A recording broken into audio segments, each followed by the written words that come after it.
Preston Bryant on the podcast today. And we're going to kick things off with a practice that listeners can also join into. So Preston's going to guide us through a little meditation. Yeah.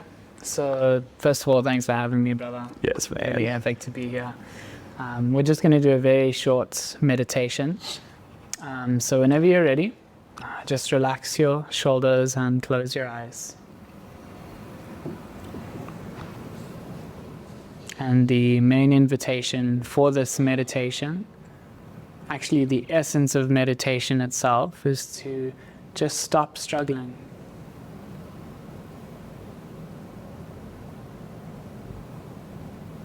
And so what I'm going to invite you to do is to first of all notice what is happening in your experience without you needing to control your experience.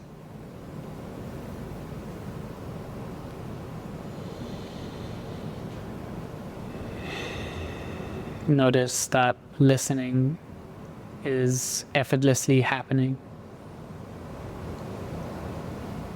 There's nothing you need to do. Notice that breathing is happening spontaneously and effortlessly as well.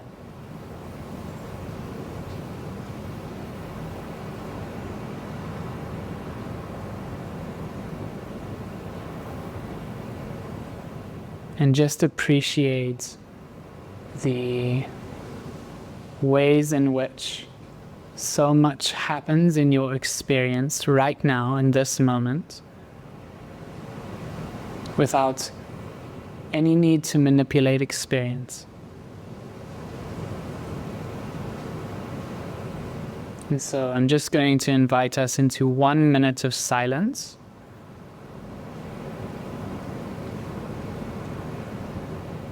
In order for everyone to recognize the way in which experience is holding you intimately. All sounds, sensations, perceptions, and feelings.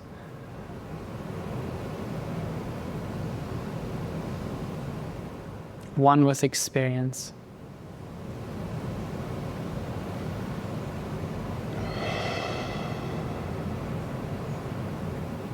So just take a moment of silence before we begin this podcast.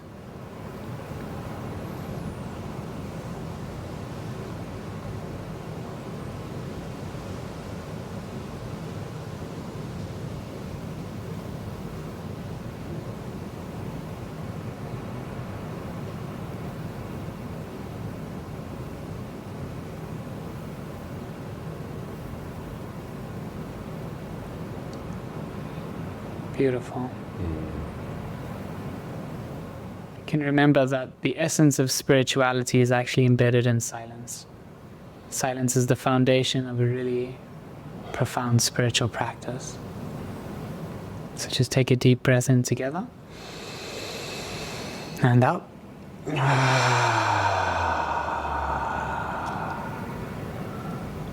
And gently flutter your eyes open as if you're being reborn. Mm-hmm. Wow. Thank you. Nice and short. That's beautiful. Nice to it. What a good way to kick off an episode. That's it.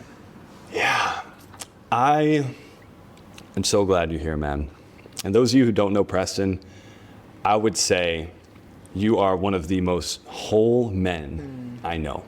Thank you, brother. Truly.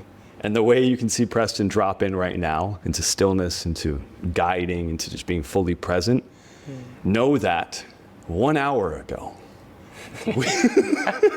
we were in the gym completely screaming, sweating, dancing in pain, and pushing our fucking bodies. Being very silly. Very silly as well. Very silly. Very playful. Yeah. And I absolutely love that. You're such a special human.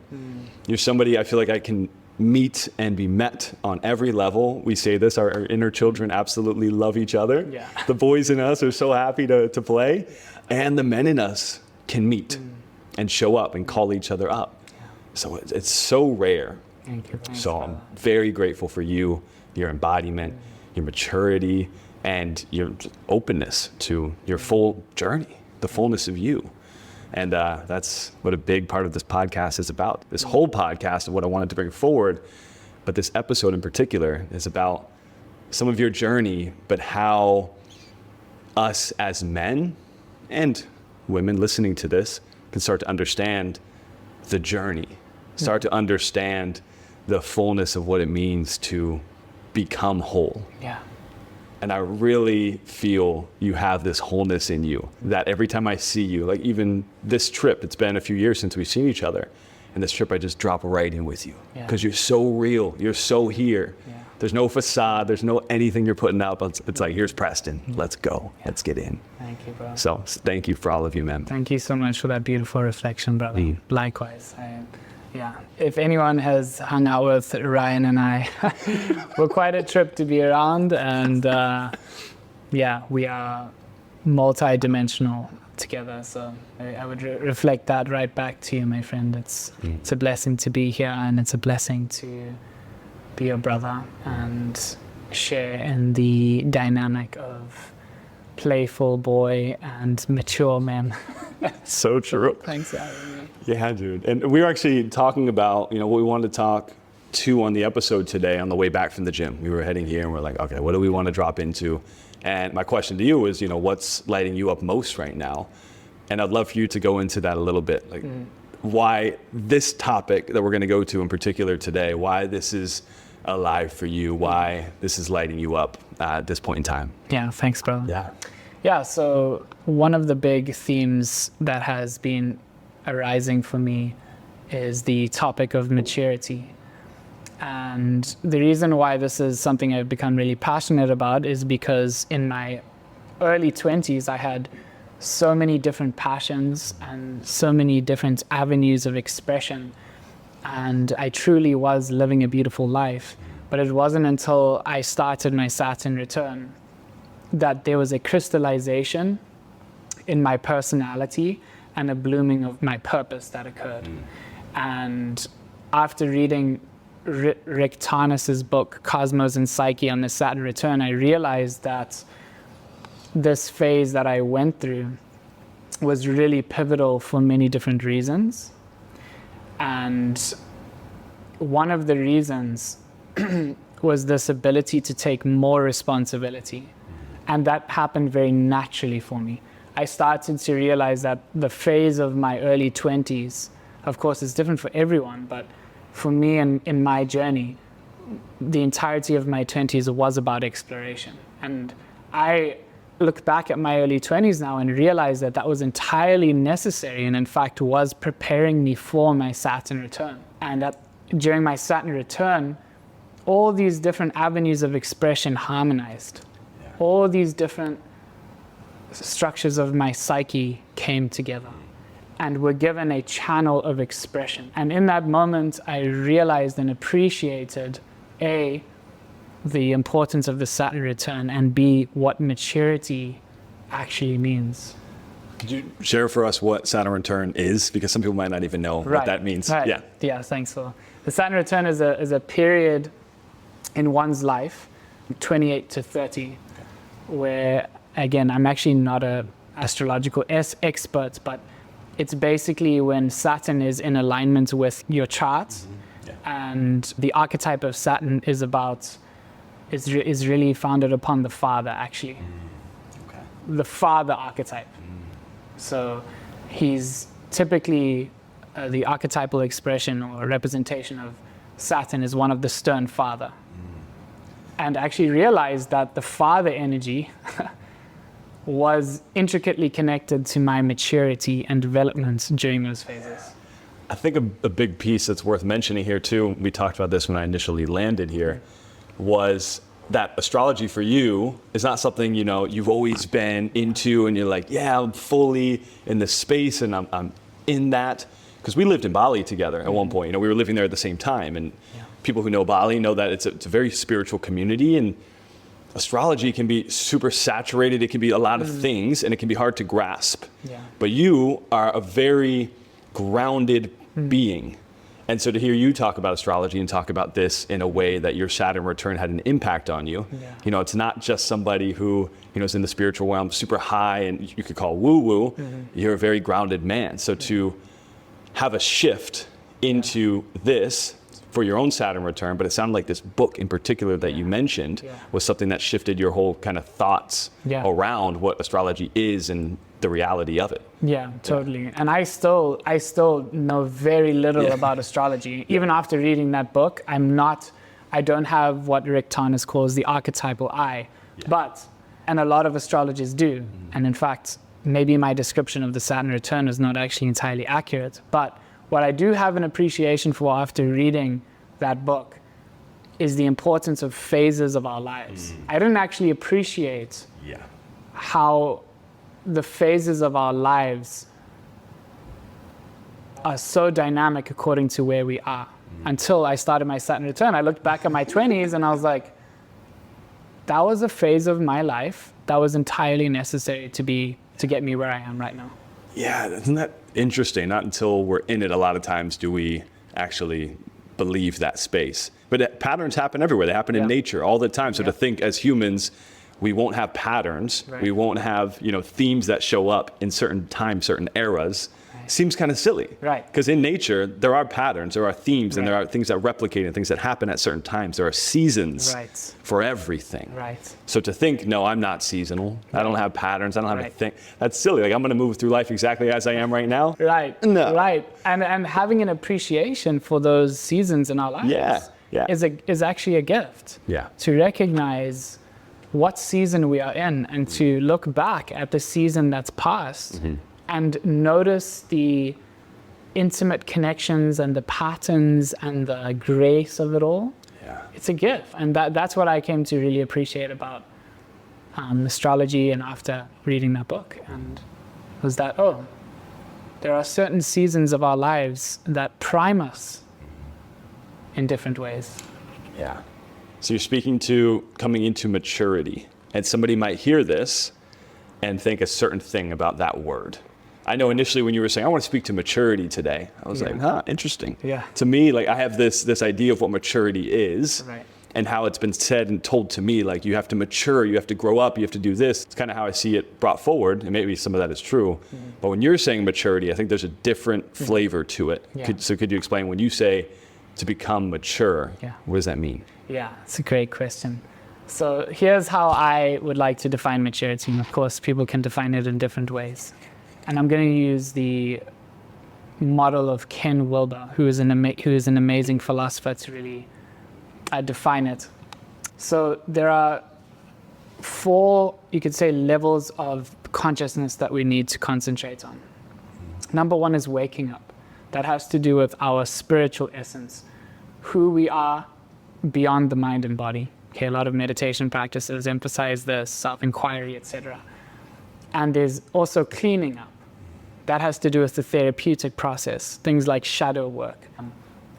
And then you have showing up. Okay, and showing up has to do with our purpose. It has to do with how we show up in the world. What care are we actually bringing into the world, and where are we coming from when we bring that level of care?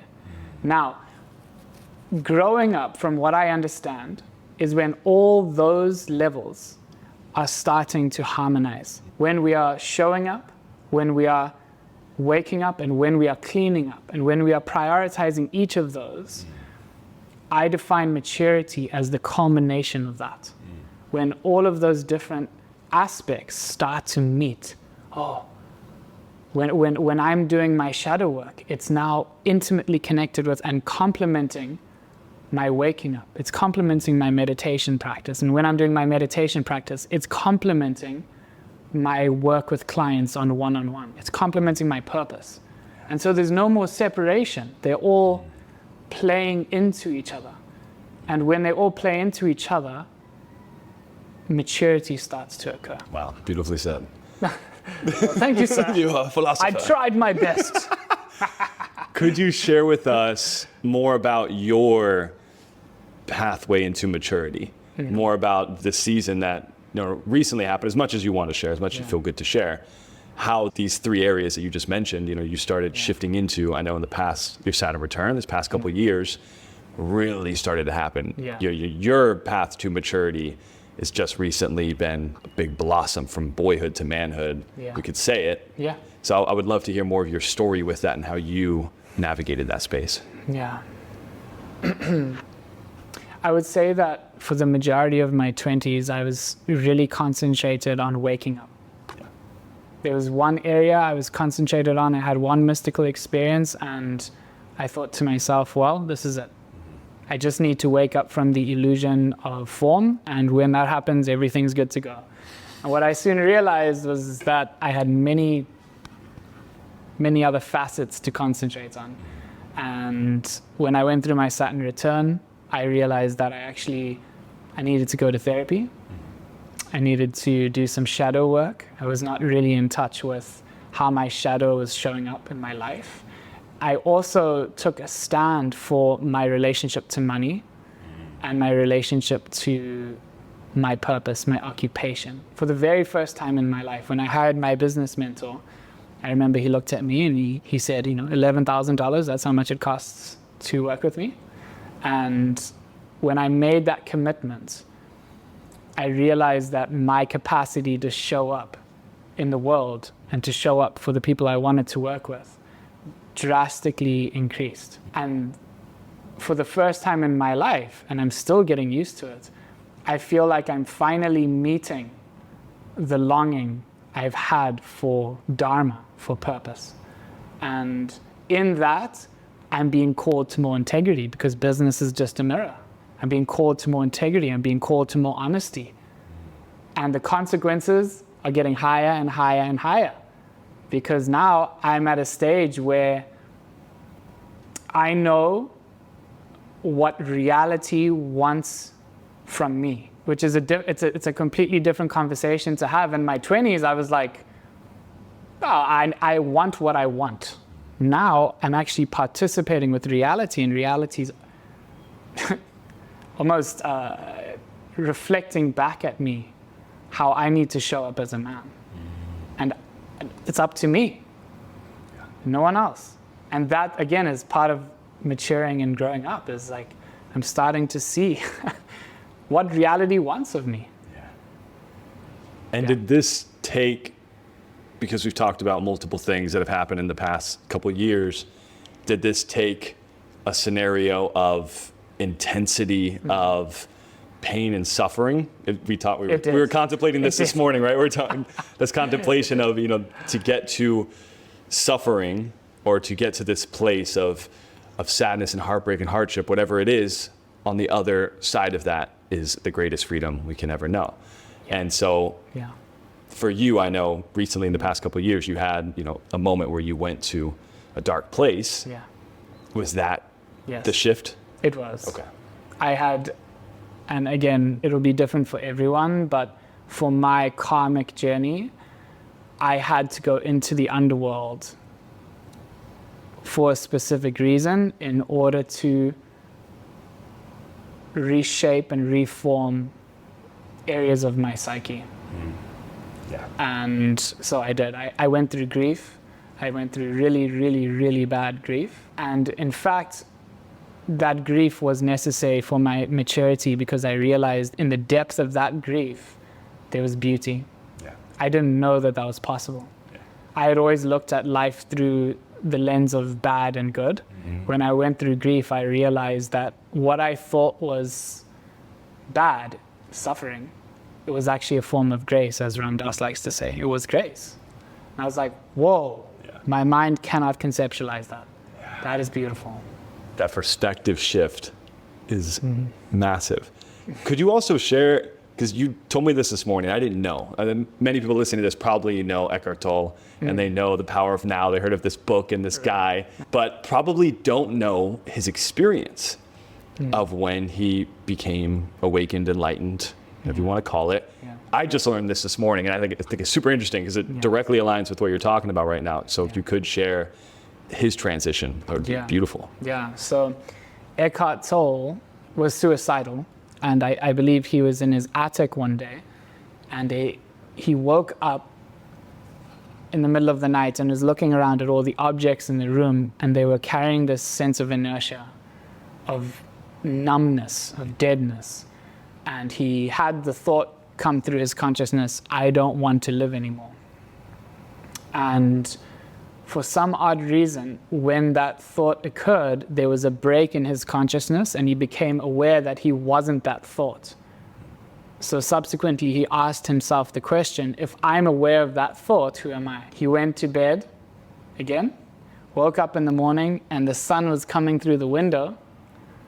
And suddenly, instead of all objects in the room and taking on this deadness and numbness, everything became alive. And he became free. Yeah. He was free. And it was actually, and we were speaking about this today, it was actually because he reached the depths of despair that a transcendental form of hope can break through. And I've said this sometimes to people, hope is beautiful. Hopelessness can be more powerful though. Yeah. Because in that hopelessness, there's an opportunity for grace to arise. God's grace. Oof. Yeah. It gives me chills, man. I love that story, and it links to yours too, because they sound like extremes, even though we've all gone through dark times, I imagine so, listening to this. Eckhart Tolle's an extreme. It's like, I want to end my life. Maybe not everybody's had that. Yours could be extreme for some people to hear. I was in a very dark place because of this thing that happened, and it shifted everything. And people are in different places, and some people are past their Saturn return. Yeah. Some people haven't reached their Saturn return. Yeah. So it feels to me for us just to speak to the Saturn return transformation is missing kind of a bigger thing here. Yeah. So how would you relate it then for people either, they're in their early 20s or they're like, I'm in my 30s, 40s, 50s. Yeah. I'm already past that stage, but I don't feel like that actually in that frame it happened. But still, maybe maturity isn't there. And maybe that space they're wanting to cultivate. Yeah. How do you still call them up into that space? What do you recommend them kind of start seeking or bringing into their life? Yeah, beautiful question, brother. Everyone's journey is, of course, so unique and different. Everyone has to listen to what reality is wanting them to participate in. And so the best definition I've had of maturity comes from Jean Klein. Jean Klein was a non-dual teacher. Someone asked him, what is maturity? All he said was, maturity has nothing to do with age, no matter what age you are. Maturity has to do with taking note of reality. And by taking note, all he meant was listening to what the moment is asking of you. Are you listening to what's in front of you? Are you being here now? Because if you are, you will receive the correct message in order for you to grow up more. So no matter what age you are, no matter what phase you are, if you just see maturity through that lens, are you listening to what's happening in front of you? Not analytically and intellectually and conceptually, but with your whole being. Are you listening? Yeah. This is, hearing this for myself, I'm like, okay, I like that. I'm in a certain state right now. Like, I can do that. And then I know pattern shows up. I get on my phone, I'll get on Instagram, I get on whatever. I'm very, like distractibility is like the modern thing. Our attention is our greatest currency in the world right now. And a lot of people, including myself, can get into these patterns of distraction. So when you're saying be fully present, be fully aware, and that is us maturing, how do you recommend starting that cultivation? Because I know so many humans that it's hard, right? It's hard, like wake up in the morning, get on the phone, or they're having a hard time in their life, or they're not feeling good, they're feeling null, or numb and dull, null. It's a good numb word. and dull. They're feeling, whatever it is, it's a new one. And they're going to the phone, they're going to the thing, they're going to the distraction or the addiction or whatever it is because it's numbing or because it's something that's giving dopamine.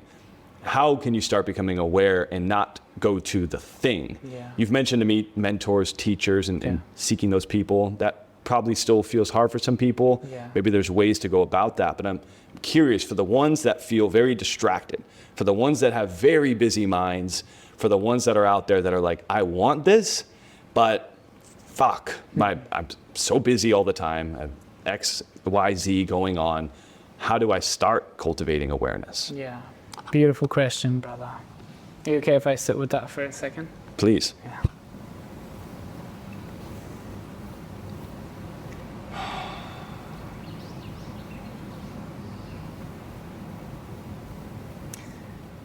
You have to have a genuine curiosity for the nature of your true identity. And you can begin by doing a simple practice of self-inquiry. So, for example, let's start with boredom, because boredom is great.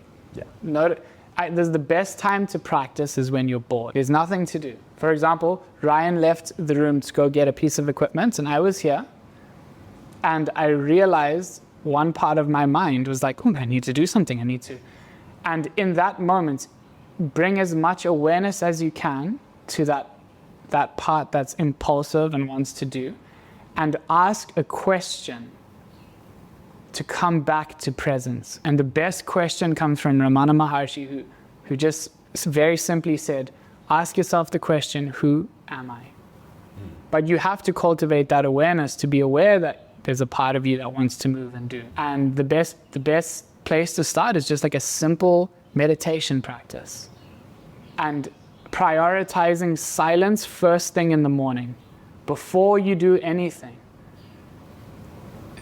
Just see what it's like to be in silence with yourself for 5 minutes in the morning, first thing.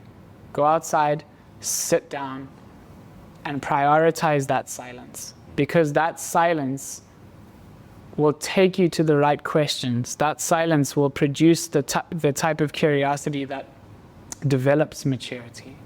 That's why Adyashanti said silence is the essence of spirituality, because for a lot of us, we're distracted, and some of us also make spirituality just talk.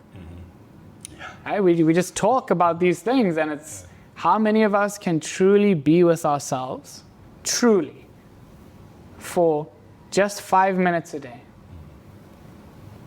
See what that's like. Just be with yourself. Just be quiet first thing in the morning for 5 minutes. And when you do that, I imagine this is something you do every day. No, not always. Not always. I'm actually highly imperfect. Oh, great. Perfect. Good to know. I appreciate your truth.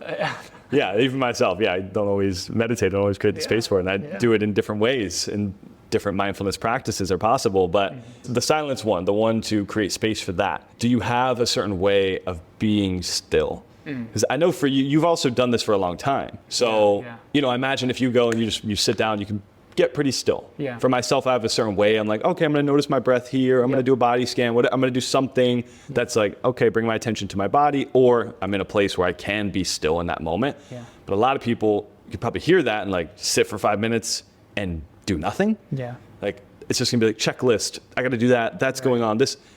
What do you say to start bringing awareness? Do you actively bring attention somewhere, or do you say to just let it all be, let the thoughts go by like cars, as they would say? Yeah, again, some people can let the thoughts go by like cars. If you have a particularly busy mind, I would do a mantra meditation. Beautiful. I would actually have a bead or bracelet with you, and with a mantra, just repeat the mantra again and again and again, because then for some people, again, hopefully some of us could get into the essence of meditation, which is just to be spacious awareness. If that's hard for you, give the mind something to concentrate on, and that you can start with just a mantra meditation. What's an example of a mantra that you like to use? My favorite mantra is Ram. Yes, you got it tatted right there. Yes, it's right here. So that's Sanskrit it's basically the name of God in Sanskrit. So I also have a very busy mind sometimes, especially in the middle of my workday. And when I am very busy and I sit down to meditate and the mind's not giving up, I just go, okay, Ram, ram, ram, ram, ram. And now the mind has something divine to concentrate on. It really makes sense to me. That is a form of maturity.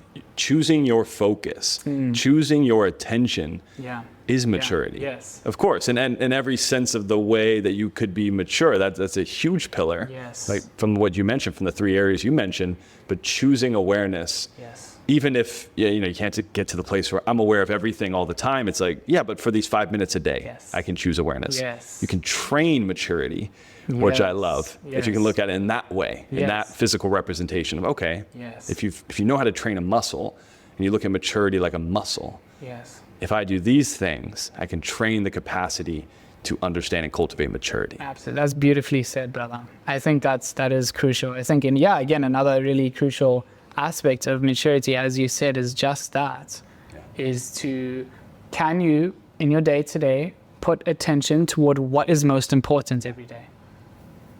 You will grow up very quickly if you do that. Very quickly. So where does play come into this? Because you're a very playful man. Very. And when I hear His strong hands. Strong man. When I hear the word maturity, I think opposite of play. But how you said it today, it gives space for play, for sure. It doesn't directly say in what you've brought forward, it gives space for it. But I'm curious for you, because you're a very mature being in the sense that you can drop into any space, any place, and be of service and show up. I said this at the beginning, you're a whole man. And that being said, you're a very fucking playful man. Right. Like, we fucking play, and you can meet me in that, and we can see each other in that. So how do you start to cultivate maturity without being too serious? Well, first thing you can do is stop correlating maturity with seriousness. Because a lot of us do have that idea. Well, that's because you've been conditioned like that. Grow up. And what people usually mean when they say grow up is be more serious. And so first thing you can do is just really question that correlation, first of all. And actually, how about this? How about if we just reframe that altogether? In that when we are being more responsible, when we are showing up and cleaning up and waking up, we become more playful, which is a form of higher maturity. What if we just approached it like that? I don't know. That's where I'm coming from. It's like, let's just reframe that whole thing altogether. How does that happen for those that are serious? I work in the space of play. Like that's a lot of what I do with clients.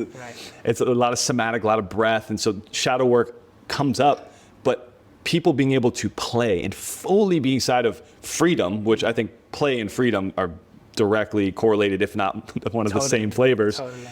That is some of the hardest shit to do as adults, is to be able to play and not think about other people's thoughts of our expression. That is very hard for adults. So you speak of maturity, you speak of awareness, you say to go down the path of maturity is to cultivate play, but people have direct blocks around play. How do you start letting those things, those guards, those blocks, those pieces fall away to let the full self play? That's a beautiful question, brother. Beautiful questions, huh? Those are some really good questions. Thanks, Those are. That's Thank a you. powerful question.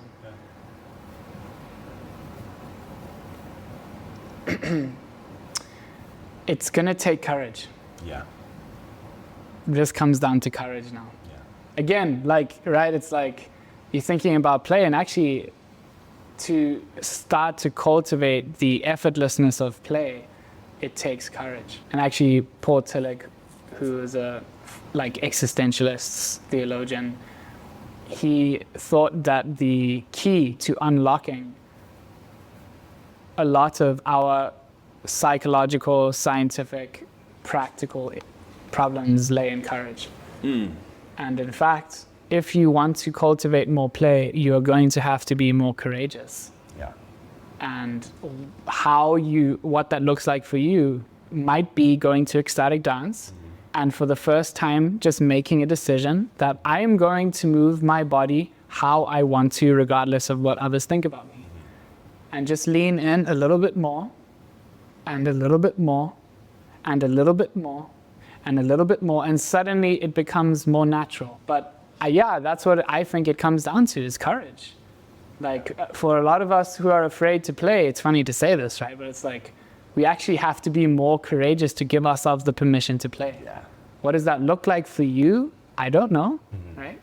For me, it looks different according to every situation. So, how about you? What comes up for you there? I really like that. I like the courage to play. That really does resonate. I feel in this transition, we talked about boyhood to manhood.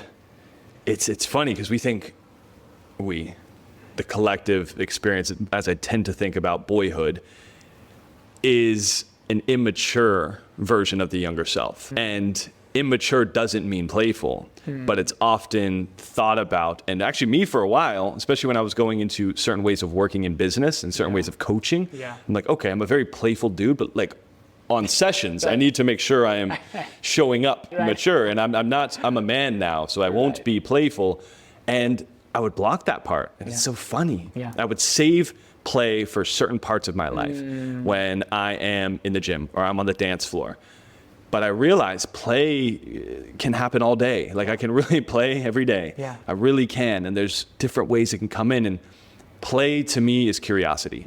And so it really does tie into what you were saying initially about maturity, because you're talking about the curiosity to search in oneself, to ask the question. I'm about to grab the phone to distract myself and wait, let me get curious.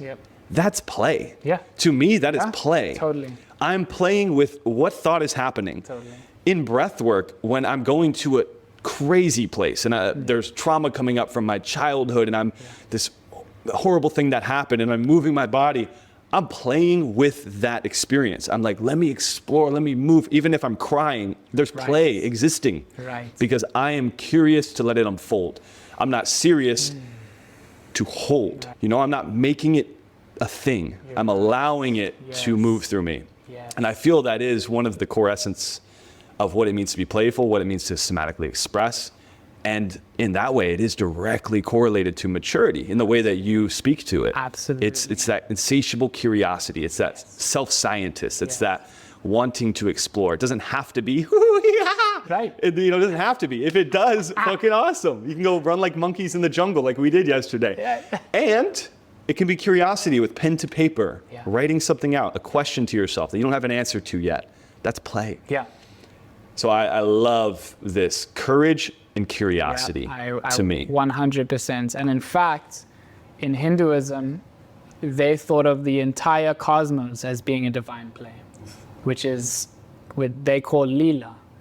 In fact, if the entire cosmos is play, that very curiosity that you mentioned is ontological. It's related to the nature of reality. If you want to become closer to the nature of reality, become more curious, right? Because in that curiosity, reality might invite you to participate a little bit more. And then life doesn't become this rigid object to conquer, but it becomes a playground to participate in. And in fact, that's what it is. That's what reality wants us to do, is play with it.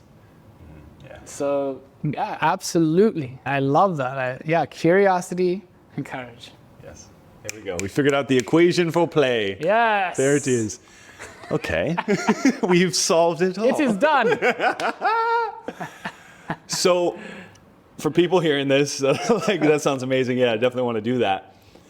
But maybe the awareness isn't there yet to be able to identify if somebody is inside of maturity or immaturity. How do you start to identify and know if you're in the immature space? Because, I mean, this is something you had to do, but you were forced into it, right? You were like punched in the face and put down to then realize. And that might need to happen, sure. But it might not. How does one start recognizing or just come to the truth, the reality that they are immature? Gauge your level of suffering. the more that you are suffering psychologically, the more immature you are. Now, that does not mean, I just want to just, that does not mean you're a bad person, it's your fault, you're immature as a judgment. Yeah. That's not a judgment at all, and it doesn't mean that you should beat yourself up about it. It just means that what reality wants you to do very naturally is to mature. And that what is entailed within that maturity is less psychological suffering. So the more that you are suffering psychologically, the more immature you are. Now, you want to make sure that you engage with that wisely. And so bring awareness to it, right? Go to therapy, do shadow work, go do whatever allows you that suffering to dissipate. Do that, but don't beat yourself up because of it. Yeah. I don't know. How does that land with you? What comes up for you there? Yeah, when you said it initially, it felt wrong to me. Because I'm like, suffering, I don't correlate the two. I don't correlate that if I'm suffering, I'm immature, because I think you and I both experience suffering still. Yeah. I would believe so. And to self-diagnose suffering, because it's subjective, right? We only know what we've experienced. So to know the amount of suffering that would then make us mature or immature might be a hard metric. Like for myself, I've known times in my life where I've suffered more than I do now. Yeah. And last year, for instance, was the time where I suffered a lot because there was a health issue with my partner, and that came up, and there was a lot of suffering. And actually through that, yes, there was another layer that I've come into of maturity and manhood through it. So that is true. And is that, I'm wondering, as it being a subjective experience of suffering, could that not cycle somebody in if like, oh, I'm suffering, oh no, I must not be mature. How do you navigate that? Because I'm thinking it could be a cycle, a downward spiral of sorts, which actually sounds like it's a good thing to an extent, because if you go down deep enough, you're going to see what comes through from hopelessness to hopefulness. Right. And because we're coming from a subjective space of suffering, I'm curious, how do we know when we're stepping into maturity? Because suffering is going to continue. Yeah. But a different level of suffering. Okay. It's a different type of suffering. Okay, what is it? Okay, yeah. So yeah, bring me into that. Yeah, this is more philosophical now, wanting to understand the nuances in what you're speaking to, because I know you have some deep codes here, but I'm wanting to make sure I understand it. I love it. I think I really appreciate you brought this up.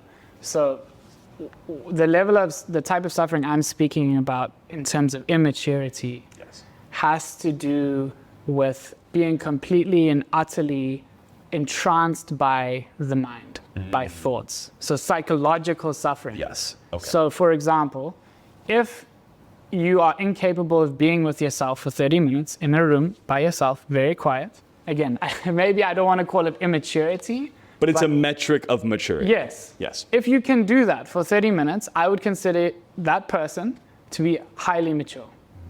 That's just one level of it. I'm sure there's a lot of other ways to measure this, but just in terms of the conversation we're having and the distinction between the type of suffering, right? So if that's something you're incapable of doing, maybe we could call that a level of immaturity. Yes. But suffering in terms of like grief, right? Yes. These are different. Yes. These are completely different. I see. So this is intrinsic suffering. Yes. This is self-suffering. This is coming from within me, not an external thing occurs, now I'm suffering. Exactly. Because there's intrinsic and extrinsic suffering. You're speaking to the one that happens in my mind. Yep. I'm not enough. I'm this. Stories that bring us deeper and darker about ourselves, beliefs or whatever, but intrinsic thoughts about ourselves. That makes sense. Yes. Okay. Yeah. Agreed. Wow, that was actually interesting. I've never spoken about that. It's really cool. I like that nuance. I like that connection. Yeah. Yeah. Intrinsic suffering. Yeah. Yes. Okay. Yeah. That's why the Buddha's whole teaching was about becoming free from psychological suffering. That was his whole teaching. Yeah. That was the Dharma. The Dharma is becoming free of psychological suffering. That doesn't mean you're going to be free of grief or free of the death or no, but you might be free from believing the stories of your own mind. Why do some ancient ones say life is suffering? Because the nature of life is embedded with certain ways to ensure that we become lost in order to become found. So when you say life is suffering, a lot of us just think that's bad. Yeah.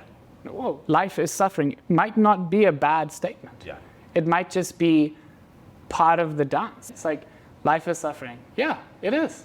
Especially as we develop, we believe in limited beliefs. We believe in the stories of our mind. We have attachment issues, right? All of that is part of life. But there is a way to liberate ourselves from psychological suffering. And that was the Buddha's teaching. Life is suffering, but there's a way to recognize that we are beyond the thoughts in our mind. And a lot of people wonder what enlightenment is. And some people define enlightenment as just the ability to stop believing in everything your mind says. The moment you stop believing in everything your mind says, you're free. You can be incredibly free. That's another thing you can do. Is just in the morning, just make that your intention. Write it down. Yeah. For these 5 minutes, no matter what my mind says, I'm gonna just not believe in it.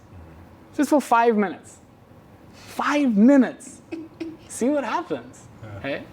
But yeah, I'm not actually really well versed in the exact words of the Buddha, but I think my main point is that I don't think the statement life is suffering necessarily points to a bad thing. I think it's just a statement about the phenomenon of life itself. And there's also a way out of it, out of that suffering. So good. Yeah.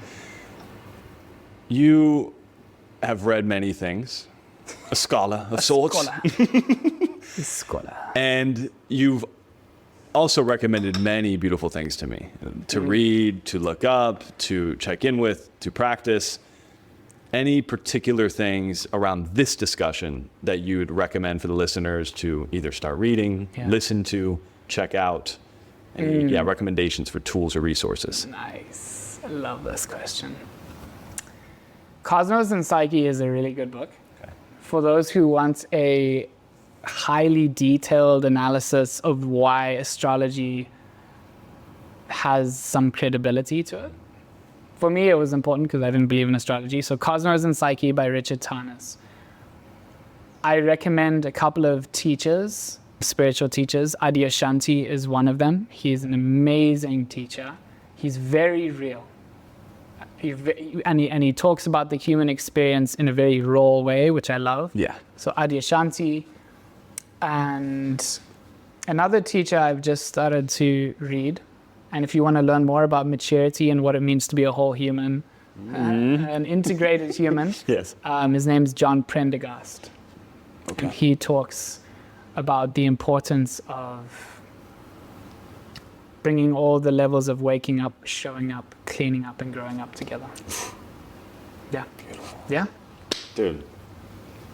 Fucking...